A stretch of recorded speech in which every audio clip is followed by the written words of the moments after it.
Good morning, everyone on LinkedIn. Today we're doing something just a little different. Thought on a Saturday, have fun. Hopefully you're having some coffee. I know I am. And want to just be inspired as we're having coffee. I feel like it's still time, plenty of time in 2023 to be inspired. So I was looking at this article that was written by Becker's Health on the 23 healthcare CEOs and what word they were using, like what is their mantra. My mantra is just do it, I guess. Just go for it. A lot of things I know in life hold me back, whether it be procrastination, fear, however it be. And so that's what I'm trying to live by this year, just going for it.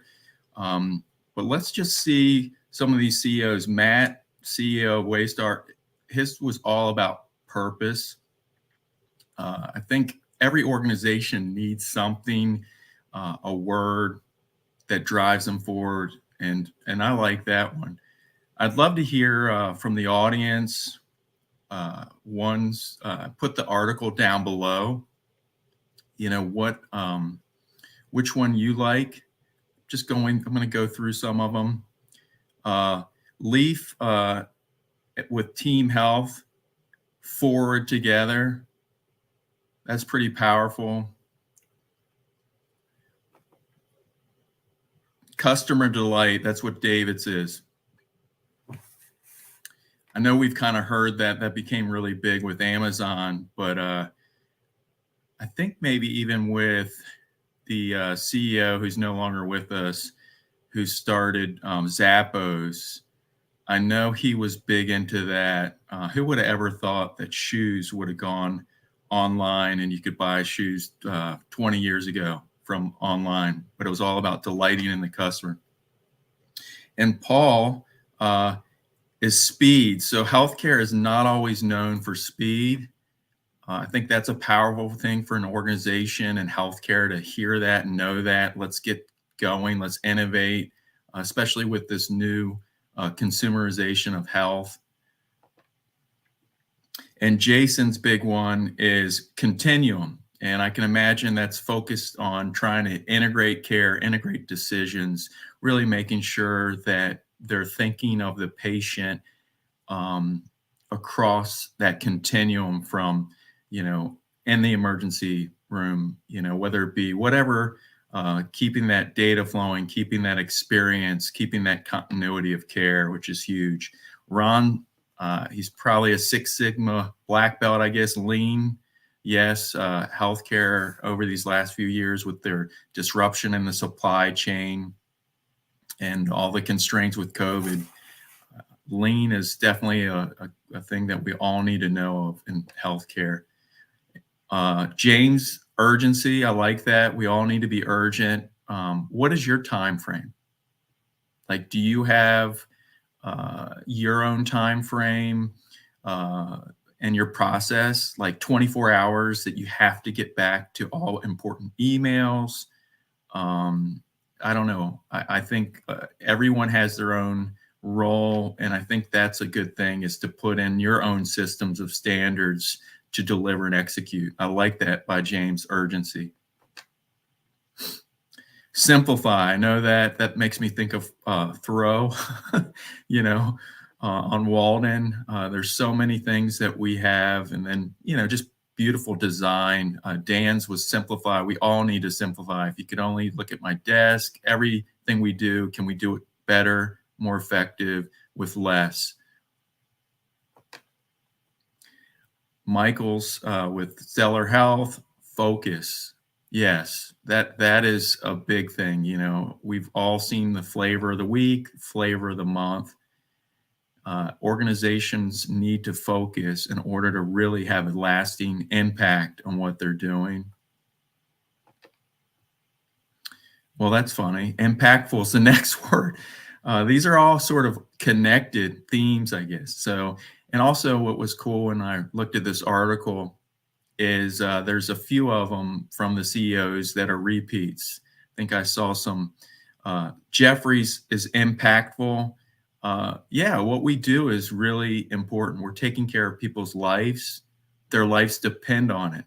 And so that is very few professions are we able to be inspired to really have a lasting impact on an organization and the people that lead that organization and the people who are taking care of those caregivers, those frontline, those providers every day that are saving lives from trauma, from cancer, you name it. Jim, his was all about personalization. Yeah, that is huge in healthcare now. We're seeing so much with data flow, with really, I think also with the Medicare Advantage plans that are growing rapidly, trying to better understand their customers, helping them with their medications, all these things to know the customer.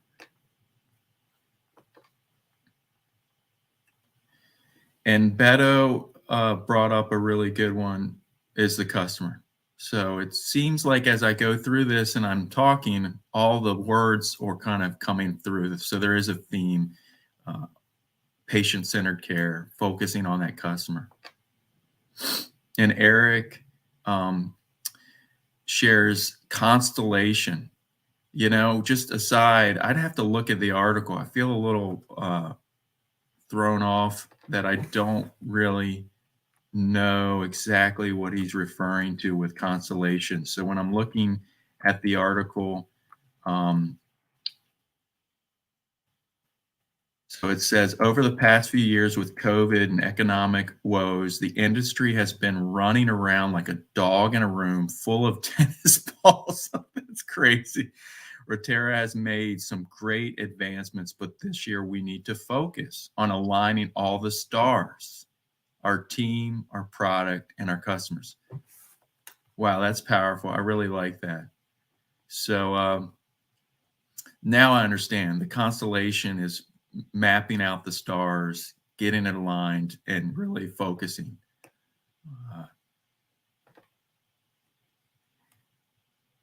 Wholeness. Wow. That's very deep. That's very Zen Buddhist, spiritual. Yeah, we need to think of that in healthcare.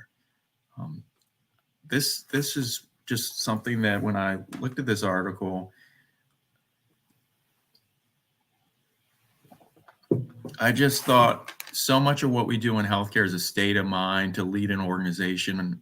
And when I think of wholeness, I just almost like it changes my energy level. I feel so much more lighter and more calm. This was another one that we saw. I think there's 2 or 3 other spots coming up where automation was a big one. Bill or William mentioned automation, just trying to get everything right. I know there's so many things I do in my job that I'm like, gosh, can I have AI or chat GTP to do this for me? So many of those automated tasks or that the tasks that could be automated.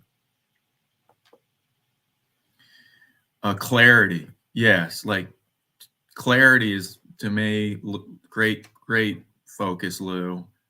Like we need clarity on what we're doing. To me, immediately, like why. I always ask why. I drive every leader crazy often is when I'm thinking why. But most people that are engaged and want to be engaged in an organization want to know why. They want to be inspired. They want to be motivated to why. And that's why we have to have clarity in order that it makes sense. Again, I think we saw urgencies earlier, but Marcus brings up the word urgency. And, you know, healthcare can be slow with scheduling.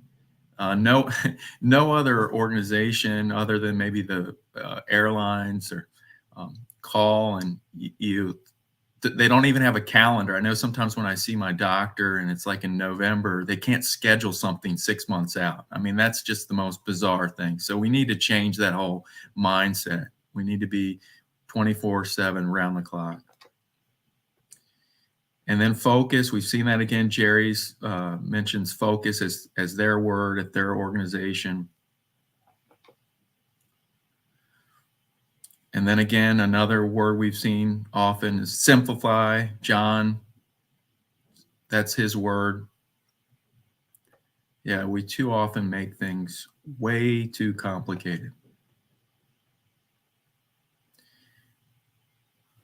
But if you have a word, like what is your word that that you really are inspired by? Please post below what your word is. John is automate. Yes, I think we had that earlier. Automate is definitely something we want to do.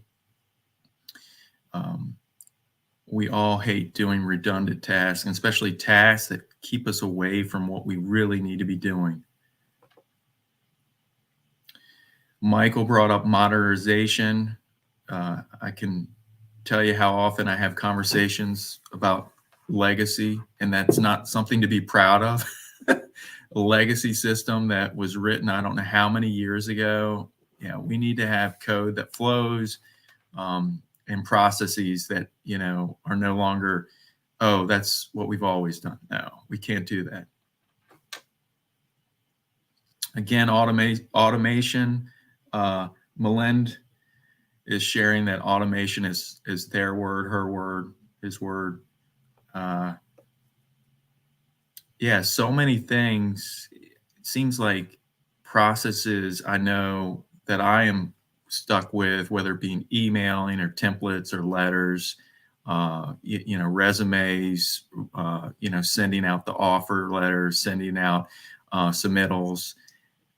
Those things take time, and whether you use templates or processes, you want to really you want to be spending time that's moving your organization forward and not feeling like you're just doing busy work. Innovation is what Jim said. Yeah, innovation, I think, has become a big word. Sometimes it means everything and nothing. So it's really, I think, important for leaders to share what that is and why and what it looks like. I'd love to see your comments on what your word is below, and maybe we can have a longer form LinkedIn Live about this. I think these are the sort of intangibles, the powerful thing in healthcare that leaders need to drive, that mid-level leaders need to drive these discussions in order to be inspired and get it right. So I just felt that tonight, or excuse me, Saturday would have been a good day just to get this out there just early while I'm having coffee, while maybe you're having coffee, just a little more lighthearted where we can just share and be inspired. Chuck, all in. I love this one. I think this is one of my favorite. Like, you're either all in or you're not. And that means no, I don't do that. No, that's not my job. Or yes, you need to have work-life balance. Yes, you need to go home and spend time with your family or other things, but all in means you got to get the job done and get it done when it's needing to be done. It is what it is, whatever it takes. I love that. That really is one that I liked a lot. Partnerships. Yeah, it's so hard to get anything done without partnerships. Everything is so complicated in healthcare, and it's important to not only be humble enough to realize what you don't know and to find the organization or partner or person or leader at your group that can get the job done, but also then you can, on the other side, be that individual or organization that can be looked at to be that expert. So I think that's a huge word that's powerful, because healthcare needs to be, having partners, whether it be in pharma or payers, all these different stakeholders. We really need to work together. Merchandising, I don't know. That's probably my least favorite, but I guess I think maybe if it's similar to consumerizing, making the product available so people can see it, understand it. Sometimes I guess healthcare forgets that there is a customer. So with that being said, I think that is important. And I I hope everyone is able to maybe know what their own mantra is, like for them, their own as a leader or as a aspiring emerging leader. What do you do each day or this year uh, in your head? What are you saying to keep you pumped, keep you in the game? Not only does an organization need a mantra, but we as individuals thrive when we know what we're doing, why we're doing it. So I think that's really why I wanted to share today and have a little coffee and make it lighthearted. I hope you have found this valuable and have a wonderful Saturday. Thanks for joining me on Planetary Health First, Mars Next.